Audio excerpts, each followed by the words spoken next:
उधर रुकन असम्बली गुलमर्ग फारूक अहमद शाह ने आज टंगमर्ग खईपुरा रोड की मैग्नेमाइजेशन का इफ्तिताह किया। इस मौके पर फारूक अहमद शाह ने कहा कि अवामी मसाइल का हल उनकी अव्वलीन तरजीह है और सड़क राब्ता बेहतर बनाना खित्ते की समाजी व इक़्तिसादी तरक्की के लिए नागुज़ीर है। वहीं मकामी लोगों ने रुकन असम्बली का शुक्रिया अदा करते हुए कहा कि इससे मुसाफिरों को बड़ी राहत मिलेगी और आमदोरफ्त भी बेहतर होगी।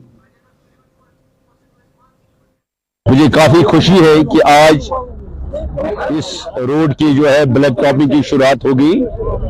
हमेशा ये रोड चर्चे में था, चाहे जो मीडिया से वाबस्ता हजरात हैं, चाहे सिविल सोसाइटी से वाबस्ता हजरात जो हैं, आम लोग हमेशा कोसते थे गवर्नमेंट को कि टंगमर्ग शेखपुरा रोड की हालत बहुत ही खराब है।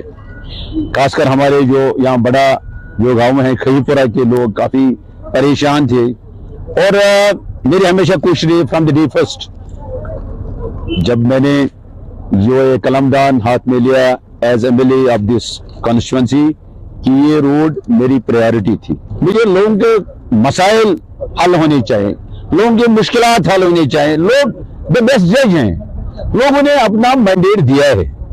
अभी 4 साल हमें अब उनका एग्जाम है, हमें एग्जाम देना है 4 साल के बाद। लिहाजा मुझे खुशी है जब भी मैं कहीं पर ये शुरुआत होती है अच्छे काम की तो खुशी होती है दिल को। ये बहुत सालों के बाद ये देरीना मांग हमारी पूरी हुई।